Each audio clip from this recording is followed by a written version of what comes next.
جاسر بيبدأ كلامه ويقول: أنا كنت شاب عادي، في عين ناس كتير كنت الشخص المثالي، شاب بشتغل من صغري، يعني ماليش تجارب كتير في الحياة. كبرت ودخلت الجامعة، وحكايتي كانت معاها من أول ما أنا دخلت الجامعة. شفتها، وكانت أول مرة أعرف إن في حاجة أحلى من الأكل ممكن أتعلق بيها. كانت واقفة هي واتنين من زمايلها، عيني كانت رايحة جاية عليها هي بس، كأن الدنيا من حواليها معمول لها زي بلور كده أو نغبشة، ومش شايف غير هي بس. في وقتها حسيت إن قلبي كان مقفول أكنه باب مصدي، وهي بس اللي معاها مفتاحه. قلت ببساطة يعني ده ممكن يبقى أول يوم والناس موجودة وعيب يعني مبقاش أنا الشخص العبيط اللي راح حب واحدة من أول ما شافها في أول يوم جامعة. خليني عاقل شوية. وتجاهلت طبعا أي انجذاب أو أي حاجة بتحصل. قلت لنفسي ساعتها: في إيه يا عم، انت مجنون ولا إيه؟ ده انت لسه الاختيارات هتبقى قدامك كتير قوي، اصبر شوية. ودخلت محاضراتي وركزت في دراستي. حضرت أول محاضرة ليا في كلية حقوق. كنت مبسوط قوي. أجواء الجامعة بتبقى حلوة جدا في البداية، بتفرق بقى اللي هو خلاص كبرنا والجو بتاع الدروس راح، وخلاص بقى الانبهار جه. الجامعة والعالم المفتوح والبنات اللي بتقعد جنب الشباب. خلاص بقى نطيت لمرحلة جديدة ومختلفة.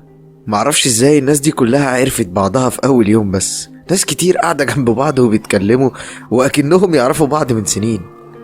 خلص اليوم وشفتها وانا مروح، بس طبعا لسه الجرأة ما جاتش اني اروح واتكلم معاه. وعدى تاني يوم وتالت يوم، اول ترم، تاني سنة، تالت سنة، والسنة الأخيرة من الجامعة. خلاص بتشطب. وانا لحد دلوقتي معرفش حتى اسمها، بس اللي اعرفه اني اكيد حبيتها. كنت بشتغل وانا في الجامعة ويتر في مطعم، بقدم الطلبات للناس، اسمع شوية رخامة ده، اشوف الرأفة والشفقة في عين شخص تاني وهو باصص لي كده لحد ما في مرة كنت خلصت خلاص الامتحانات ورجعت الشغل تاني. اتفاجئت بيها داخلة عليا المكان وكان معاها شاب. الشاب ده يبقى مين؟ الشاب ده يبقى سالم، زميلي وصاحبي في الجامعة. لا ومش بس كده، الاتنين كان في ايديهم دبل وفي الشمال. المشكلة مش في كده، المشكلة ان سالم ده انا اكتر شخص حكيت له عنها، اكتر شخص عرفته انا قد ايه بحبها، اكتر شخص كان بيسمعني. معقول هو حبها من كتر ما انا بحكي له عنها للدرجة دي؟ يروح ويتجوزها؟ طب امتى؟ طب ازاي؟ طب ليه يعمل فيا كده؟ ده انا صاحبه. وبعيدا عن ده كله، هو عارف ومتأكد ان انا شغال في المكان ده. حتى لو هو خاين وما يصنش اللي انا بحكي له للدرجة دي، توصل بيه الخسة انه يجيلي مكان شغلي كمان بيها. تملكت اعصابي شوية ودخلت واتكلمت معاهم. بس خليني اقولك ان اللحظة دي كانت فارقة جدا جدا في حياتي.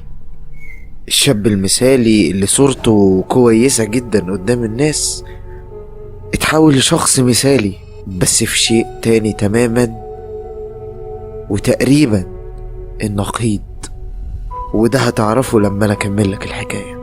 فضلت باصص له وفي عيني الصدمة، وهي طبعا اكيد مش فاهمة حاجة. فضل يهزر معاها ويكلمها ويضحكوا، ويمسك ايديها قدامي ويبصلي. وجت اللحظة ونده عليا: يا متر، يا جرسون، لو سمحت. ايوه يا فندم، أؤمر. انا اللي أؤمر يا غبي انت مش شايف المدام قاعدة قدامك؟ اسأل المدام طبعا من الأول. تحت أمرك يا فندم. تمام. تحب تشربي ايه حضرتك؟ أو تحب تاكلي ايه حضرتك؟ أنا تحت أمرك. ممكن عصير مانجا لو سمحت. تمام يا فندم. وحضرتك؟ ساعتها سالم رد عليا وقال لي: هات لي يا ابني المشروب بتاعي. مش فاهم يا فندم، معلش. يعني ايه مش فاهم؟ انت هتعمل نفسك يا ابني انت مش عارفني اول مره تشوفني؟ اجري يا ابني انت، هات لي اللي مشغلك. طبعا انا كنت بتقطع. انا مش عارف ليه سالم بيعمل معايا كده. ده شخص ما شافش مني غير كل كويس. بدأت احس ان هو جاي وقاصد يكسر نفسي قدامها. ده حتى هي بدأت تتوتر واتكلمت معاه وقالت له: خلاص يا حبيبي، خلاص، مفيش حاجة، حصل خير، اهدى يا سالم. لين، اسكت انتي، انا عارف الاشكال دي اقدر اتعامل معاهم ازاي. بقيت بغلي من جوايا، مش عارف اعمل ايه. رحت وندهت له المدير وقعدت وطبعا المدير جه وسمعني سيل من التهزيء لإرضاء مستر سالم بدون أي رحمة. كان بيغسلني ويكويني قدامهم. بس اللي ما يعرفوش بقى سالم إنه عمل اللقطة دي مع أكتر شخص غلط في الدنيا ممكن يتعمل معاه لقطة زي دي. طبعا رفضت رفض قاطع إن أكمل في المكان ده تاني. بس قبل ما أمشي قررت إني أختم شغلي في المكان ده بإني أنزل الأوردر بتاعهم، وتحديدا يبقى آخر أوردر ياخدوه هما كمان في حياتهم. استأذنت مديري إني هجيب حاجة من الصيدلية على ما الأوردر بتاعهم يجهز. وبالفعل رحت الصيدلية وجبت الشيء اللي كنت محتاجه ورجعت للمكان تاني. كان الأوردر جاهز. حطيت النقط في العصير وحطيت النقط في الكوكتيل أو المشروب الأساسي بتاع سالم. سالم جاي يشرب كوكتيل، تخيل. سالم ده يعني ده أبخل شخص في الدنيا. ده أنا كنت بحاسب له عشان ما نهيتش معاه في حسابات الناس. جاي يشرب كوكتيل ويقول لي المشروب بتاعي. يا سبحان الله. ماشي يا عم سالم، اما نشوف بقى هتعمل ايه. رحت وقدمت لهم الطلبات ورجعت للمدير وعرفته اني مش هاجي تاني. كلمت واحد صاحبي كان معاه عربية وقلت له يجيلي على مكان شغلي ويقف يستناني تحت. سالم كان نازل هو ولين، لقاني واقف مستنيه. استاذ سالم، انا بعتذر لحضرتك عن اللي حصل فوق، وبعتذر لحضرتك كمان. لا لا ولا يهمك، بس بعد كده ابقى خد بالك. اكيد يا فندم. انا بس يعني حابب اعتذر بطريقتي لحضرتك وللمدام. لو ممكن حضرتك تتفضل معايا، انا خلاص تقريبا سبت المكان ده وكده كده انا كنت هسيبه. اصلا انا يعني ببدأ مكان جديد كده لوحدي انا وصاحبي، وحابب حضرتك تشرفني انت والمدام وتبقوا اول الزائرين، حتى ناخد رأي حضرتك، وده طبعا هيفرق معانا وشرف لينا. ايه رأيك يا حبيبتي، نروح ولا ايه؟ ماشي خلاص اللي انت شايفه. طيب يا ابني، هو المكان ده قريب؟ قريب، ما تقلقش حضرتك. انا يعني العربية بتاعت شريكي موجودة واحنا واقفين هنا اهو، راكنين هنا. حضرتك هتشرفنا في العربية ونروح من غير ما تتعب نفسك. تمام، خليه يجيب العربية لحد هنا. تمام ماشي يا فندم، حاضر. طبعا العزومة دي كادو مننا، اعتذار عن اللي حصل فوق. ما يضرش، ماشي. طبعا هنا سالم حس ان هو بطل قدام لين. انا عارف ان الحاجات دي بتعجبه قوي. صاحبي جيب العربية ولين وسالم ركبوا ورا وانا ركبت قدام. 5 دقايق والاتنين كانوا بياكلوا رز مع الملايكة. ها يا جاسر، هتعمل ايه دلوقتي؟ هنوديهم دلوقتي على بيت الحضرة. بيت الحضرة؟ ليه يا جاسر، انت ناوي على ايه؟ ممكن تسمع الكلام وما تعرضنيش في اي حاجة؟ مش محتاج منك غير انك تودينا بالعربية لحد البيت هناك وننزلهم وتمشي. مش محتاج منك اكتر من كده. ماشي، اللي تشوفه. اتحركنا ورحنا عند البيت. بيت في حتة هادية، في جراج تحت الارض متواضع نوعا ما. فتحت البوابة ودخلنا العربية جوه البيت، وفتحت باب العربية. يلا شيل معايا، انجز. انت هتعمل ايه يا ابني؟ بقى اسمع الكلام بقى. شيله معايا ووديه على الأوضة جوه، وانا هشيلها وهوديها جوه برضو. حطهم على الكراسي زي ما انا حطيتهم بالظبط. ممكن بعد اذنك تحقق لي اللي انا عايزه؟ طب انا بس لو سمحت ما تناقشنيش. اتفضل، قلت لك هخليك تمشي. شيلهم بس معايا، ندخلهم جوه وبعد كده امشي. طيب ماشي. طب بس طيب ممكن تفهمني هو عمل لك ايه؟ ده برضه صاحبنا يعني. ما تقولش صاحبنا. مش عايز اسمع الجملة دي تاني. انا ما بقاش عندي ثقة في حد، وما عنديش صحاب. حتى انت انا مش ضامنك. ممكن تمشي من هنا اصلا تروح تبلغ عني. بس عادي، مش فارقة. ممكن ننجز. انت بتقول كده عليا انا؟ ماشي يا عم، تشكر. يلا يا عم، يلا يا عم، خلينا نشوف اخرتها معاك ايه. خليني اوصف لك المشهد بشكل يعني يوضح ايه اللي كان حاصل ساعتها. اوضة، كرسيين، كرسي ثابت وكرسي متحرك. في الكرسي الثابت كان محطوط عليه سالم مكتوف الايدي والقدمين، والكرسي المتحرك كان محطوط عليه لين معصوبة العينين مكتوفة الايدي ومكتوفة القدمين. وكان في كشافين كبار، كشاف متسلط على وش سالم وكشاف متسلط على وش لين. وبدون اي مقدمات يترش مية في وش سالم عشان يفوق. يفتح يلاقي لين متكتفة قدامه في الكرسي. ومن هنا نقدر نقول انها بتبدأ الحكاية. اهلا استاذ سالم، يا ترى المكان عجب حضرتك؟ جاسر، انت بتعمل ايه؟ انت ناوي على ايه؟ في انت جايبنا هنا ليه؟ لا انا مش ناوي على حاجة خالص. مفيش والله. انا يعني بص، ناوي ادوقك كوكتيل بقى مختلف خالص عن الكوكتيل اللي انت دقته في المكان. كوكتيل بقى هيعمل لك دماغ جديدة، بس تقريبا يعني هيبقى اخر كوكتيل تاخده في حياتك. بس قبل ما اديهولك بقى هوريك انت عملت ايه معايا النهارده. انا كنت هترقى في المكان اللي انا مشيت منه النهارده، مشيت منه بسببك. وفي نفس الوقت بقى انت خدت اكتر بنت انا حبيتها في حياتي واتجوزتها، تخيل. بس اللي انا مش فاهمه هو انت كنت ليه بتعمل كده؟ بس هقولك، استنى بس ما تتكلمش.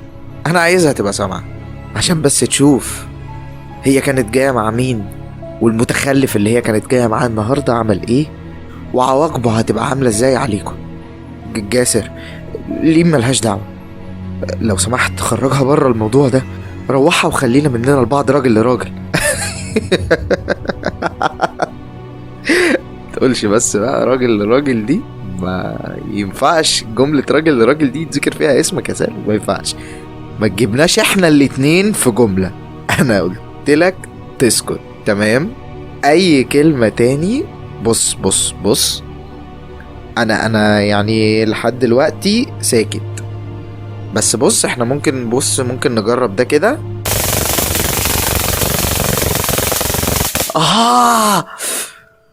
كهربته بالالكتريك في ايده. الصرخة كانت كفيلة تفوق لين. معلش بيوجع صح؟ معلش يا استاذ سالم، معلش. بص، دي حاجة بسيطة يعني، دي البداية. عايز اقولك ان هو ده متطور جدا. ده فيه فولتات كتير. ده اول مستوى، وهو فيه كذا مستوى تانيين.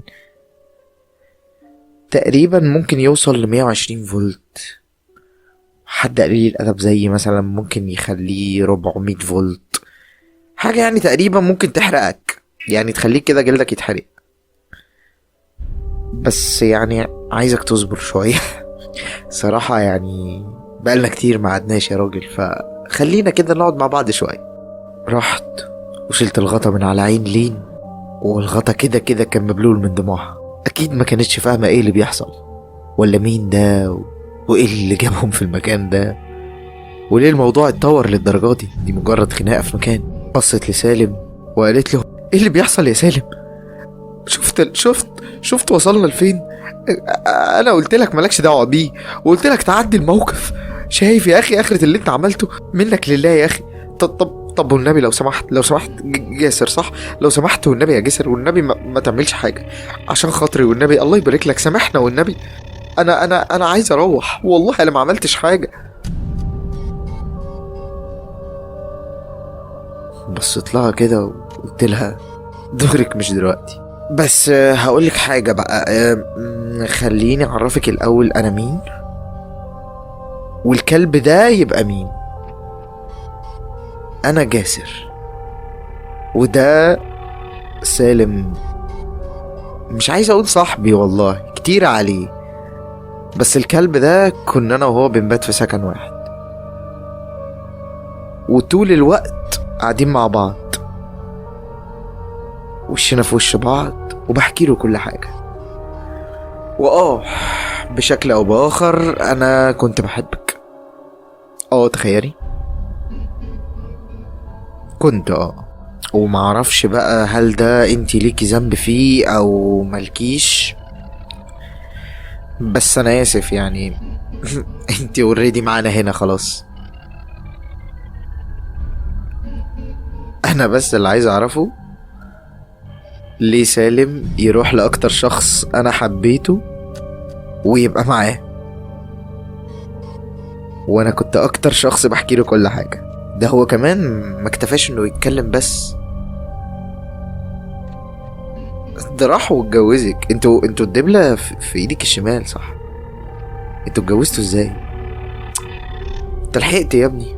ردت هي وقالت: احنا كاتبين الكتاب بقالنا يومين بس، ولسه ما عملناش الفرح. قلتيلي.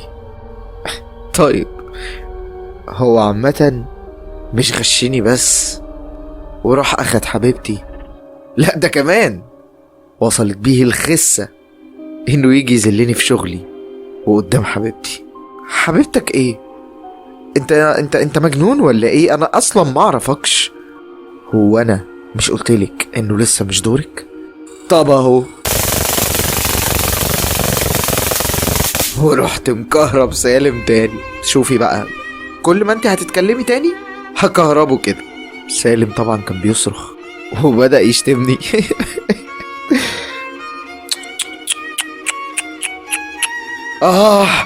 يا ابن الكلب، والله بس اخرج من هنا. ينفع كده يا سالم؟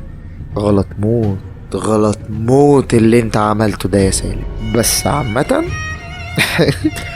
انا عذرك. هو اكيد بيوجع صح يا سالم؟ بيوجع. جرب تاني كده. معلش بس ممكن نجرب حاجة تانية، ممكن مثلا ما تبقاش بتوجع. بص هوضح لك اكتر. بص، شايف الحنفية دي فيها خرطوم؟ شايف الخرطوم ده؟ بص كده، احنا نجرب نحط الخرطوم ده كده في بقك، ونفتح المية على اعلى حاجة، نشوف كده بقى ايه اللي هيحصل. ايوه يا سالم.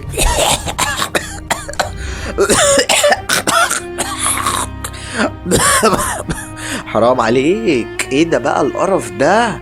ما تعملش كده. ما ده بقى، هو انت لا عاجبك الكهرباء ولا عاجبك الميه؟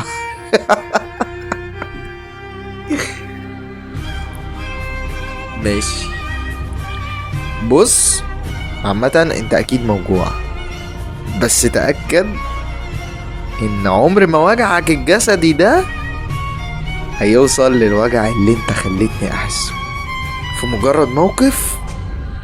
انت خدت حبيبتي وبوظت لي حياتي وبوظت لي شغلي، وتقريبا خلاص الحياة اسودت، كل حاجة باظت، وكل ده انت كنت شايفه عادي. فعادي، ايه المشكلة اما تتألم شوية؟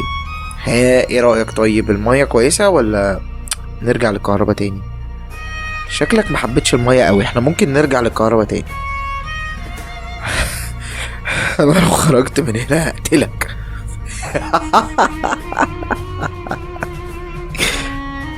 تخرج من هنا؟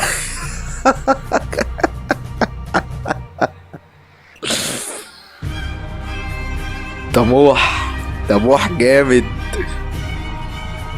انت مفكر ان انت هتخرج من هنا اصلا؟ طيب، حاسك خدت اكتر من وقتك، بس عايز اقولك حاجة. للأسف النتيجة كده كده حتمية، كده كده هتموت يا سالم. للأسف أنا متعودتش إن في حد ياخد مني حاجة أنا عايزها وما خدش عمره. أصل أنا ما قلتلكش، الشخص المثالي اللي انت شايفه طول الوقت ده أحيانا بيبقى عنده جانب ما يحبش يوريه كل الناس. الجانب ده بقى انت دلوقتي بتشوفه اكسكلوسيف. انا كنت منعه عنك بس عشان بحاول ابعده عني وعن حياتي انا كمان. بس انا اسف، انت اللي خرجته وخرجته بقوة، ظهر للعالم. شكله بدأ يخاف وبدأ يبصلي بشكل هو مرعوب، وشكله حس انه قرب يموت وبدأ يتكلم. انا اسف، طيب انا اسف والله، انا ما اقصدش. طب شوف انت عايز ايه وانا اعمله لك. طب والنبي ما تموتنيش. انا طب بص انا ممكن اسيبها، انا ممكن اطلقها اساسا. انا مش عايزها اصلا. عادي عادي، انا كنت بغيظك بس عادي. تغيظني ليه؟ انا عملت لك ايه اصلا؟ قول ما عملتليش ايه. نعم، انت طول الوقت كنت انت الطيب، انت الكويس، انت الشخص المثالي، انت احسن حد في الشلة، انت اكتر شخص الناس بتثق فيه، انت المحترم. وانا كنت صاحب المثالي، لكن مش هو. وانا مش وحش، اشمعنى انت تاخد كل حاجة؟ ناس تحبك، ناس تحبهم، واحدة كمان حبيتها وعايز تروح لها، وانا مفيش اي حاجة خالص. انا هفضل مستمع ومتفرج كده بس؟ ما طبيعي اعمل حاجة، وانت عشان تعمل حاجة تدمر حياتي انا؟ طب اديك دمرت حياتك انت، شفت بقى؟ ايا كان، انا فهمتك انا عملت كده ليه. ممكن بقى خلاص كفاية؟ انا بجد هسيبها لك خلاص. لين كانت قاعدة بتشوف ده كله وبتتابعه، وفي وشها صدمات كتير جدا ما بين الوضع اللي هي فيه وما بين اللي المفروض بقى جوزها اللي بيتخلى عنها في اقل من ثانية، وما بين انها المفروض انها بتحبه لانه تظاهر بده، وفجأة بيتنكر تماما من كل الحب ده ويبين لها ان هو بس مجرد كان بيغيظ واحد صاحبه وبيكذب عليها. ده كله كمية صدمات مهولة طبعا، ما بين كمان انه طلع شخصية قذرة وعنده عقد نقص كتير. ما كانش عنده مشكلة خالص انه يبوظ حياة صاحبه علشان بس يحس بانتصار ويحس انه مميز هو كمان.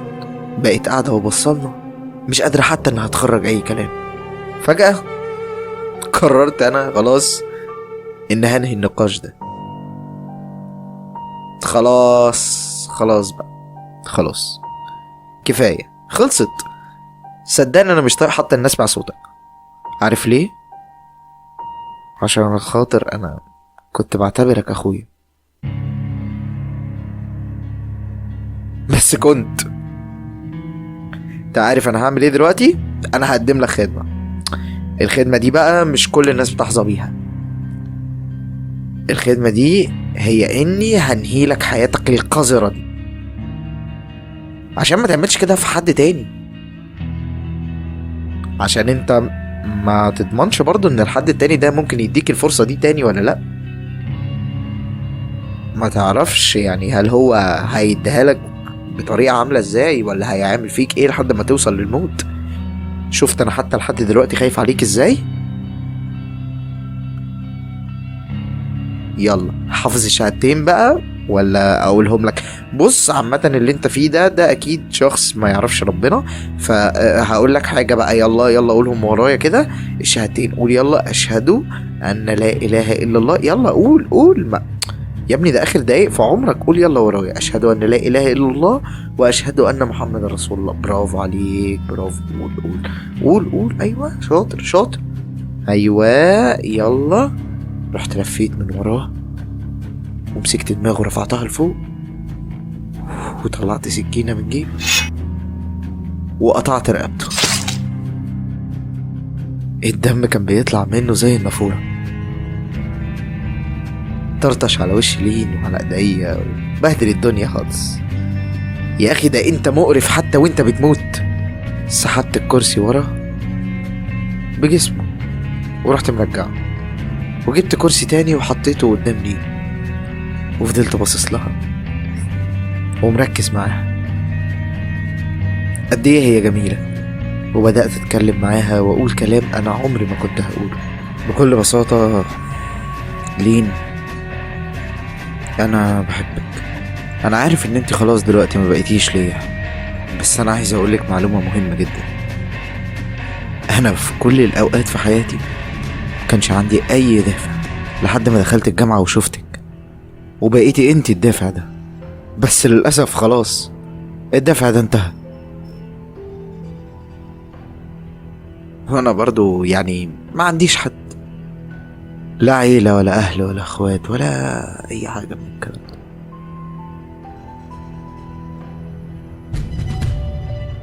وللأسف برضو انت ملكيش ذنب في اي حاجة، بس اللي انا متأكد منه ان انا مش هقدر اقتلك، لان حتى لو قتلتك انت مش هتموتي. مش هتموتي لانك عايشة جوايا. خيالك ممكن يجيبلك ان ده مجرد كلام بس انت سامعاه دلوقتي، بس انا مش بقول اي كلام، انا بقول حقيقة انا عايشها وعارف معناها كويس. مهم انا حبيت بس اوريكي ان انت كنت مختارة شخص غلط، وان مش ده الشخص اللي انت تستاهليه. انت تستاهلي حد فعلا يصونك.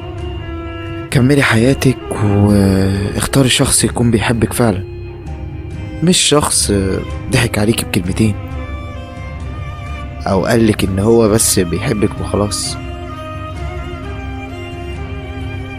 وعشان اثبتلك ان انا بحبك فعلا مش هوريكي الجزء اللي جاي من الحدوتة. وقمت وغميت عينيها ورجعت تاني مكاني على الكرسي. بص يا رين، هنا في كاميرات، ومدي ايدك كده لو سمحتي. ومسكت ايديها وحطيت لها فيه الموبايل اللي هو بزراير. بص يا رين، اول ما اخلص كلامي هتدوسي مرتين على الزرار اللي بيتصل بالذاكرة العشوائية. انت هتفتكري وهتعرفي مكانه فين هتدوسي مرتين، واظن بعدها ان انت هتعرفي تتعاملي. بص يا رين، انا فعلا مش هقتلك، بس انا اظن ان خلاص حياتي خلصت، مش محتاج ان انا اعمل فيها اي حاجة تاني. بس انا هقتلك، وعشان اقتلك فعلا مش محتاج ان انا اضربك انت بحاجة او اخبطك بحاجة. انا محتاج بس اظبط مكان السكينة عند قلبي تحديدا، والموضوع هيبقى خلص خلاص. بس قبل ما اموت انا محتاج بس امسك ايديك دقيقة. ومسكت ايديها فعلا، وهي بدأت تصرخ وتتكلم. لا لا لا لا، والنبي والنبي ما تعملش كده عشان خاطري، الله يبارك لك. والنبي والنبي بلاش تعمل كده. اسمع بس جاسر معلش، والنبي بلاش تعمل كده، بلاش تموت نفسك لو سمحت خلينا نخرج طيب من هنا. اهدى بس اهدى. رجعت لورا، وكل اللي سمعته بعدها وهو صوت هبدة جسمي على الأرض. لين دست مرتين على زرار الاتصال عشان تسمع صوت اللي بيرد عليها وبيقول: ألو، النجدة؟ أيوة، الحقوني الحقوني. أيوة يا فندم، احنا معاكي، بلغينا ايه البلاغ بتاعك؟ الحقوني، أنا مش عارفة أنا مكاني فين، أنا مخطوفة، تعالوا لي والنبي بسرعة، الحقوني الله يبارك لكم. يا جاسر يا جاسر. ما كانش بيرد عليا. قالوا لي ان هم هيحددوا مكاني ويجوا. قعدت انادي عليه واحاول اتاكد ان هو عايش ولا لا، بس عيني كانت متغميه ومش عارفه اي حاجه. كميه خيالات في دماغي ومش عارفه احسب حاجه. انا تقريبا كل اللي في دماغي بس ان انا حواليا دلوقتي جثتين. طب يا جاسر والنبي لو عايش رد عليا، انا ما عملتش حاجه لكل ده. طب انت مت فعلا طيب ولا بتضحك عليا؟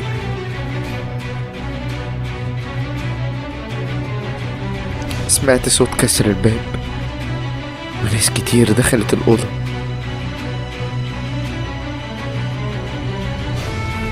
وشالوا الرباط اللي كان على عيني عشان اشوف جثتين، جثة جاسر وفعلا السكينة مرشوقة في قلبه، وجثة سالم اللي كانت موجودة على الكرسي. اظن ان حياتي وقفت عند اللحظة دي.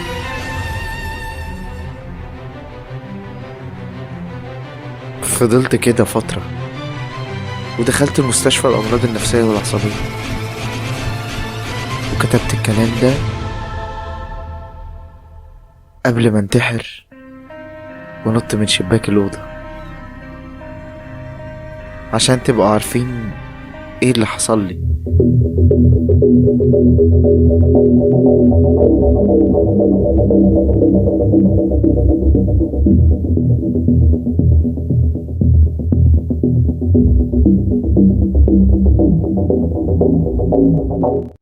استنى بقى، استنى، ايه انت هتقفل ولا انت مفكر ان الحكاية خلصت كده؟ لا لا لا لا لا، عيب عليك يا راجل، ما ينفعش يعني، مش معقول. لا انا مت ولا هي ماتت،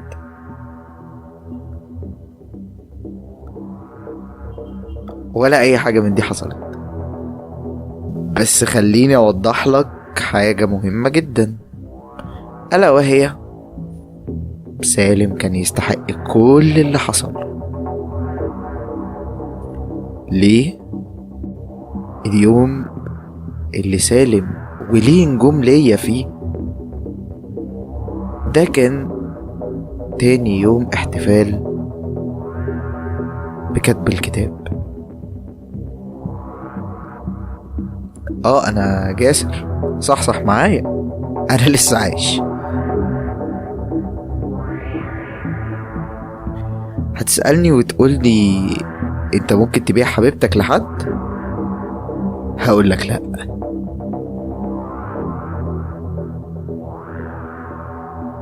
بس هي برضو كانت عارفة الخطة كلها.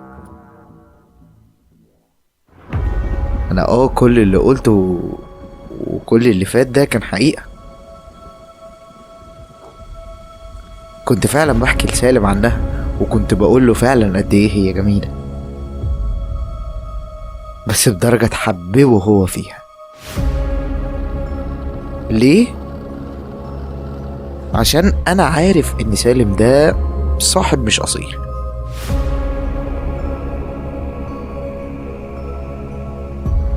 وصدقني هو مشي على الخطة بالظبط بمدى قذارة شخصيته. تعال اوضح لك ايه اللي حصل. اللي حصل ان سالم هو شخص عنده حب امتلاك لكل ما يرغب فيه الغير. كل شيء وايا كان ايه هو الشيء. سالم شخص عيلته اغنياء جدا، بس يعني معظمهم او كلهم تقريبا اتوفوا. وهو غني جدا، بس هو طول الوقت عامل فيها الشخص الغلبان اللي محتاج الناس تصرف عليه، بس ده عشان هو شخص بخيل ومعفن.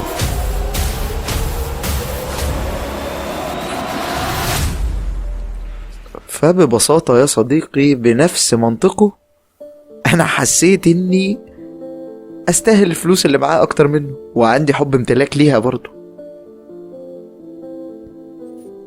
وهو حس انه يستاهل حبيبتي اكتر مني. مفيش فرق ما بين شخصياتنا، احنا الاتنين اكثر من بعض. بس انا اسف انا اللي كسبت. خليني بقى احكي لك الحكاية تاني من طقطق لسلام عليكم عشان تفهم اللي حصل.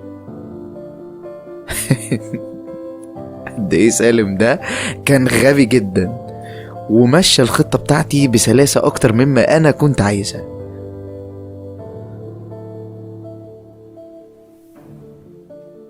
سالم راح للين وعرفها ان هو اللي بيحبها مش انا، وان انا بس كنت بتابعها عشان خاطر محدش يقرب منها عشانه هو، اكني يعني صاحبه وبيتابع له الموزة بتاعته. واعترف لها بحبه، وكده كده انا ولين من زمان كنا اصحاب من قبل ما نخش الكلية، وكنت معرفها ازاي تمشي معاه الدنيا وتكلمه وترد عليه ردود عاملة ازاي. وفضلنا كده وفضلت تمشي الدنيا لمدة طويلة جدا لحد كتب الكتاب، ودي كانت اللحظة اللي احنا منتظرينها طبعا. وكتبوا الكتاب وبقت مراته. كتب الكتاب هو وعيلتها بس، وكان الكلام على الضيق. انا قلتلك هو مقطوع من شجرة برضو. واستأذن والدها انه ياخدها ويخرجوا، بس والدها رفض وقال له يومين كده وتبقوا تخرجوا، وده كان الميعاد بالظبط اللي احنا محتاجين. اتفقوا وطلب منها انها تختار مكان عشان يسهروا فيه، وبالصدفة بالنسبة له هي اختارت المكان اللي انا شغال فيه، بس ده كان اتفقنا. وجم عندي، ولانه شخص واطي خلاني اتاكد اني لازم اعمل فيه كده. النمرة اللي عملها وانا في المكان خلاني اتاكد انه يستاهل اللي انا ممكن اعمله فيه بعد كده. عمل ايه؟ انتوا كده عرفتوا. هو انا كده كده كنت ماشي، بس يعني ليه بقى الحاجات دي؟ بس هو عجل يعني بأمر شوية. خدناه وفعلا رحنا على البيت والمكان اللي انا كنت مظبطه انا ولين، وفعلا انا كنت سايب كاميرات في المكان تسجل كل حاجة، بس لحد تايم معين. الكاميرات تصور لحد ما انا اكون اتقتلت بس قدام الكاميرا. رحنا المكان وبدأت حفلتنا، وخلصت على سالم. لحظة بس اللي كانت شبه مش محسوبة بالنسبة لي هي انا هخرج ازاي من الأوضة. انا لما وقعت بالظبط، يعني لو انا فاكر تحت رجل لين، لحد ما الساعة اللي في ايدي التايمر بتاعها يرن واعرف ان الكاميرا فصلت، واخبط لين في رجلها عشان ترن على البوليس والبوليس يجي. وعلى ما البوليس جه كان في جثة تانية مكاني، ما كنتش انا، كان شخص تاني. طب تقدر تقولي الشخص التاني ده هما ازاي ما تعرفوش عليه ان انا؟ اقولك، كان في مركب كيميائي محترم تحت رجلنا في الأوضة. المركب ده كان المفروض انه لو انا فعلا مت في المكان ده، المركب ده يسيح جلد وشي يخليه شبه العصير. المركب ده سيح جلد الجثة اللي موجودة، فما بقاش ليها ملامح، فبالتالي بقينا انا والجثة اللي محطوطة نفس الشخص. وجاسر الله يرحمه عرفت امثل الدور عليهم صح قوي. وببساطة اتنقل كل املاك سالم للين. بشكل او باخر هي بقت غنية بطريقة فاحشة،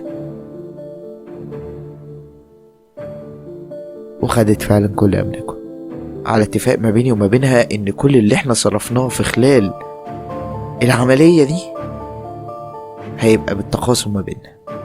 طبعا الحاجات دي بتحتاج رشاوي ما بين الناس اللي في الحكومة ويشيل الجثث والناس اللي هتخفي الجثث. طبعا الكلام ده كله محتاج رشاوي عشان يمشي، وعشان كل حاجة تتقفل على نظافة.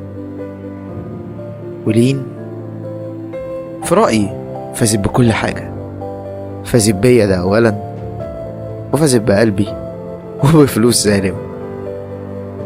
حسيتها فايزة زيادة عن اللزوم شوية، مش مشكلة يعني، ما أنا برضو بحبها يعني. عملت نفسها مجنونة، وشوية بقى تتنطط، شوية تعمل مسهمة، لحد ما دخلوها المستشفى. وفكرك هي انتحرت؟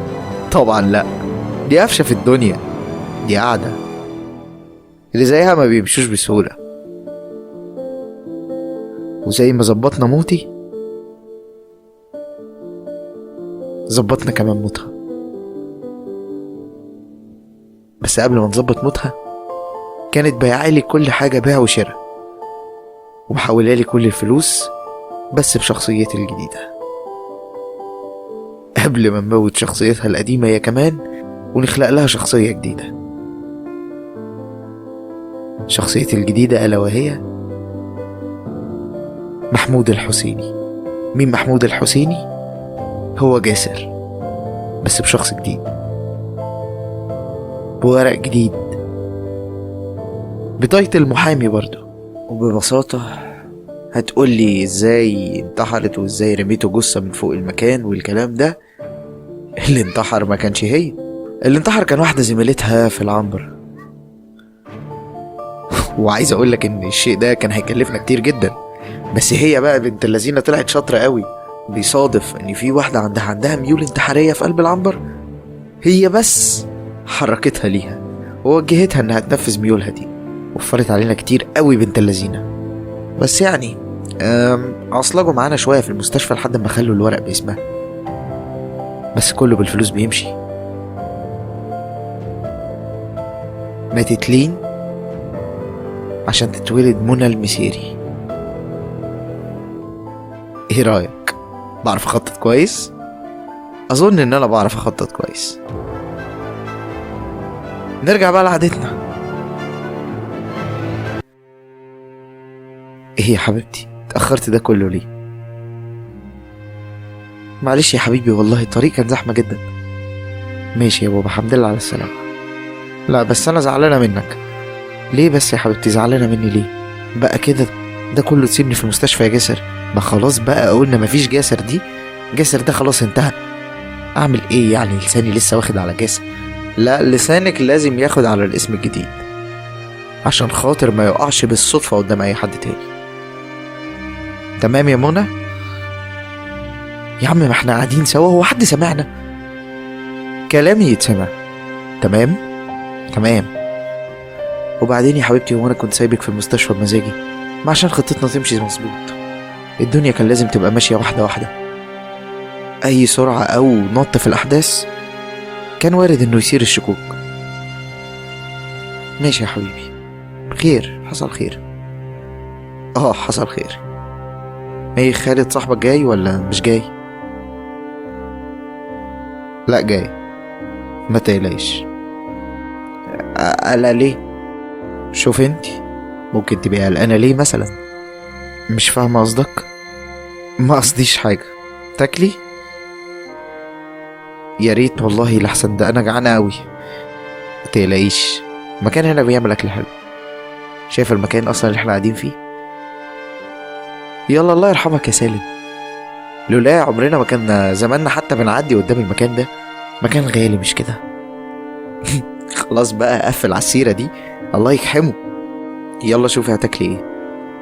لا شوف لي انت بقى، يعني ممكن تعزمني على ايه؟ ها، طلبت لها مكرونة وفراخ وطلبت ليا بانيه، وقعدنا ناكل ونشرب ونهزر ونضحك، وخالد مجاش. بس الفكرة بقى ان انا الشخص الوحيد اللي في القعدة دي اللي عارف ان خالد مش هيجي. ما هو اصل خالد متكتف في البيت. ايوه، نفس الأوضة، نفس الكرسي اللي كان فيه سالم. خالد ده صاحبي اللي جه خدنا بالعربية انا وهي وسالم، وهو نفس الشخص اللي جاب لي الجثة وحطيناها مكاني في قلب المكان. وبرضه هو الشخص الخاين في القصة دي وعايش لحد دلوقتي. الشخص ده خاني ازاي؟ ببساطة زي ما انا بالظبط كنت بعمل في سالم، هو كان عايز يعمله بالظبط معايا. بيلعب على لين،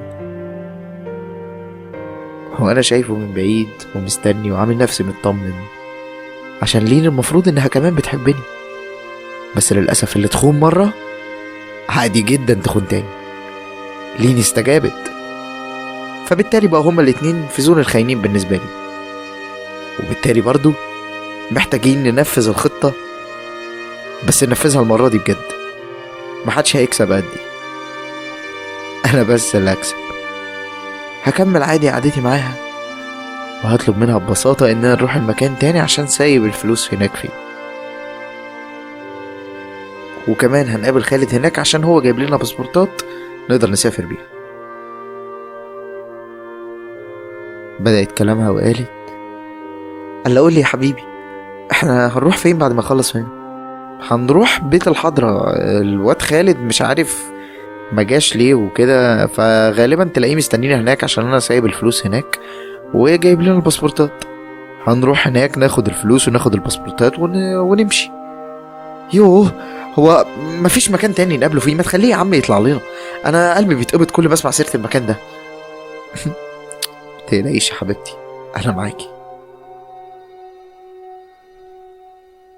وبعدين خلاص، ما كل حاجة خلصت، ما تقلقيش، هنروح ونخلص ونمشي. ماشي. يوه، انت ما بتعرفش تتكلم غير بالتون المرعب ده، لازم تخوفني منك يا اخي.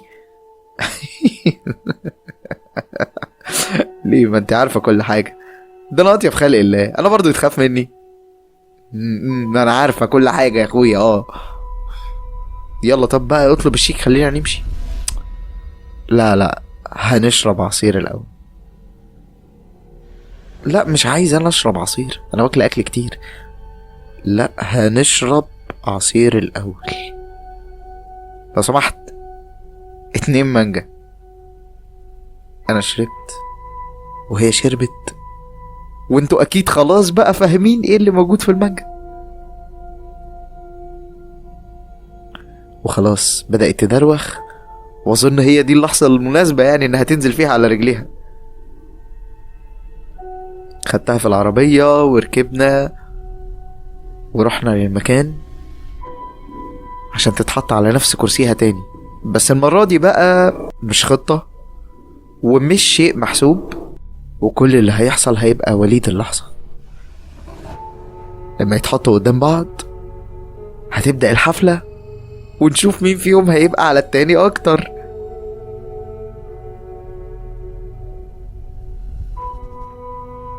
ربطها في الكرسي، وهو كده كان متربط.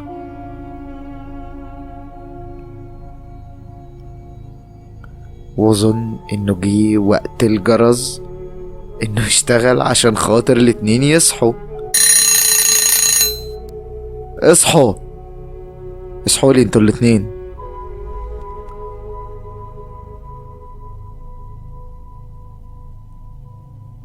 ايه رأيكم في المشهد ده؟ بيفكركوش بحاجة؟ ايه ده في ايه يا جاسر؟ في ايه؟ احنا مش خلصنا بقى؟ خلصنا؟ ده احنا لسه بنبدأ. فكني يا جاسر، فكني، بطل هبل. ماشي يا خالد، بس انت اهدى عليا حبة، دورك جاي انت كمان، اصبر. قوليلي بقى يا لين، كنتوا ناويين على ايه انتي وخالد عشان خاطر تموتوني؟ ها، قوليلي كنت هتستخدموا انهي خطة بالظبط، او كنتوا بتظبطوا خطة جديدة؟ وعرفيني برضو يعني، هل انا كنت ماشي على الخطوات زي سالم مظبوط، ولا كان في حاجات غلط بعملها؟ عرفيني برضو، انت عارفة انا راجل فضولي من زمان وبحب اعرف كل حاجة. انت اكيد اتجننت، انت اكيد اتجننت. اتجننت فعلا، اتجننت لما حبيتك.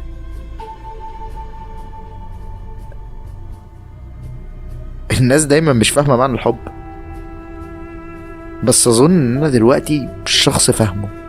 اقولك حاجة، في رأيي الحب ده اكبر مصيدة ممكن اي فار يقع فيها. يعني اي فار زي كده مثلا، انا بعترف، شوفي النزاهة، بعترف انا اني فار وقعت في المصيدة، رجلي جت فلازم اقول. والفار لما بيخش المصيدة بيبقى مصيره حاجتين: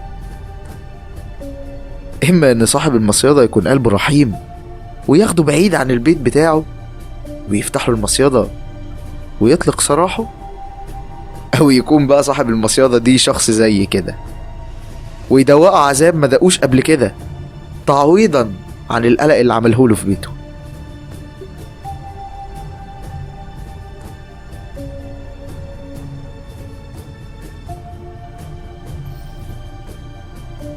هلا قوليلي ايه رأيك في اللي بقوله؟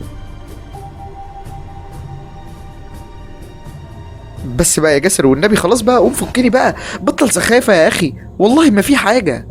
خلاص بقى، ده انت هزارك تقيل، قوم يا جاسر فكني، خلص بقى، ايديا وجعتني. انت لسه مش مصدقة برضه؟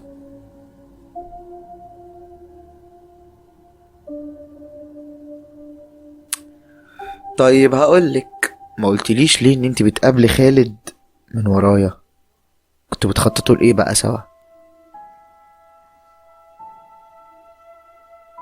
يا ابني، يا ابني يا غبي انت، افهم، والله يا ابني ما كانش فيه حاجة، احنا كنا بنظبط لك حفلة يا اخي.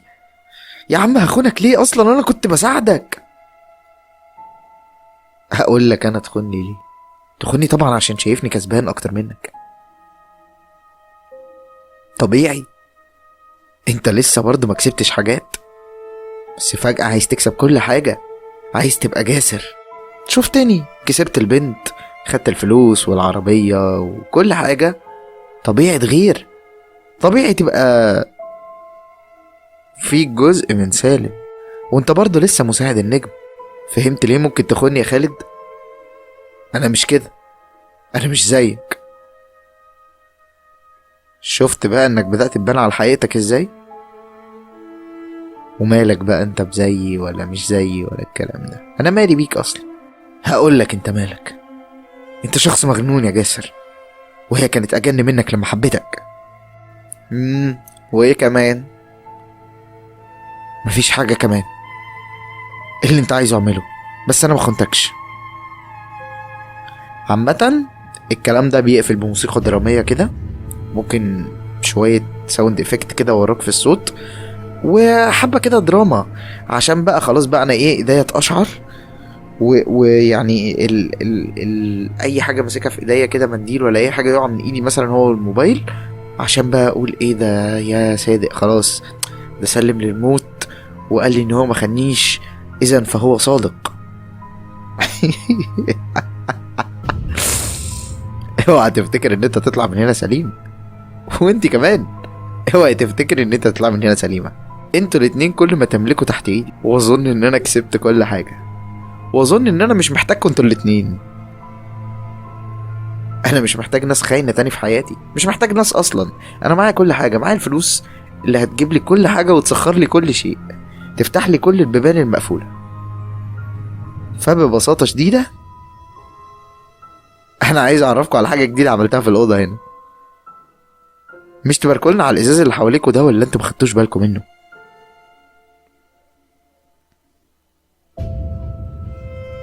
بصوا بقى، انا عملت سيستم ميه. السيستم ده بقى شايفين الازاز العازل اللي حواليكوا ده؟ الازاز ده المفروض ان احنا هنملاه من سيستم المية. العازل ده بقى كل ما المية تعلى في الأوضة انتوا بتغرقوا، كل ما هي بتزيد كل ما المية بتعلى وتتملي في الأوضة من غير ما يسرب. بس ده ما اظنش انه كفاية. ممكن مثلا نحط ايه تاني؟ شايفين السلك اللي في الكهرباء، سلك الكهرباء اللي من الجنب ده، شايفين السلك ده ممكن يقع على المية. المية دي بقى برضو ممكن ما تبقاش مية بس، ممكن المية دي تبقى مخلوطة ببنزين، عشان لما المية تيجي على الكهرباء وانتوا تبدأوا تتلسعوا كده من الكهرباء والمية سوا، فيحصل شرارة نار فالمية تولع فتبقوا ميتين محروقين متكهربين غرقانين. ايه رأيكم في الموتة دي؟ حلوة صح؟ افكار رهيبة والله. يعني انا مش عارف، دماغي دي اقسم بالله الماظ. ما اظنش حد فيكم فكر فيها قبل كده. فكرت فيها يا خالد؟ فكرت انت يا لين؟ طيب لا ما حدش فيكم يكذب، ما حدش فيكم يكذب ويقول انه فكر فيها. بص يا خالد، يعني اهلك انا مش هعرفهم انت ايه اللي جرالك، وبصراحة مش هتعامل معاهم تاني. يعني انا يعني مش عارف اقولك ايه، بس انت شوف انت كنت بتسندهم ازاي، اديك بغباوتك دي عملت لهم مشكلة كبيرة. حتى سندهم في الدنيا هيموت اهو، شفت؟ الله يرحمك يا خالد. انت بقى يا لين انت كده كده سايبه اهلك من زمان، فمش مهم خلاص. يلا ما تنسوش بقى الشهادة، تمام؟ الشهادة يلا، وانا هتفرج من بره واخرج عشان مش بحب المشاهد دي، قلبي بيوجعني.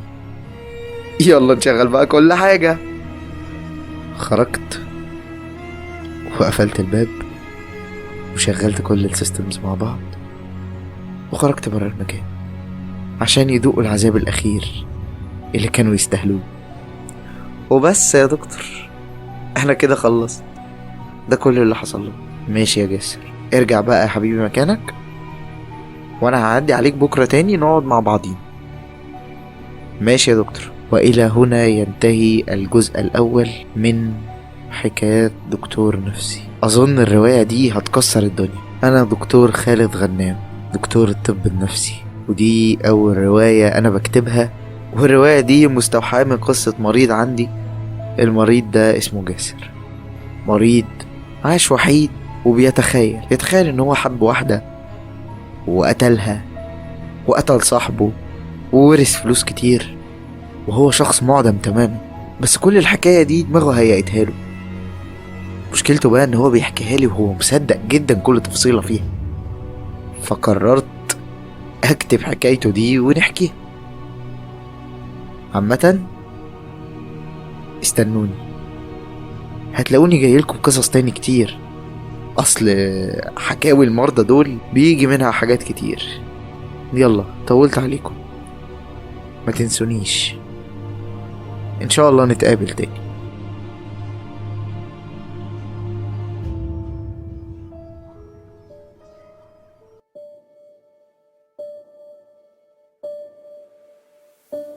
وبكده يكون خلصت حلقة النهاردة. اتمنى الحلقة تعجبكم.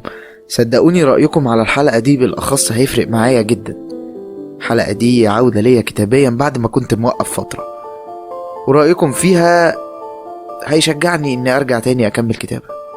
ارجوكم ما تنسوش تسيبولي رأيكم في الكومنتات تحت. كمان ما تنسوش تنضموا للجروب بتاعنا على فيسبوك، هتلاقوه تحت في الديسكريبشن. واي حد عنده قصة حقيقية او قصة من تأليف وحابب اننا نحكيها يقدر يبعتها لي على الاكونت الشخصي، برضه هتلاقوه تحت في الديسكريبشن. متنساش بقى تتأكد انك مشترك في القناة ومفعل زر الجرس عشان يوصلك كل جديد. ولو القصة عجبتك متنساش تحط لايك، ولو القصة عجبتك برضه ما تنساش تسيب لي رأيك. لو ما عجبتكش برضه ما تنساش تسيب لي رأيك لانه مهم. لو عجبتك قوي بقى ممكن تعملها شير وتسمعها لأكتر من شخص معاك، ده صدقني بيساعدني ان اكمل اكتر. متنساش كمان اخواتنا المستضعفين في كل مكان ادعي لهم. يلا طولت عليكم، تصبحوا على خير.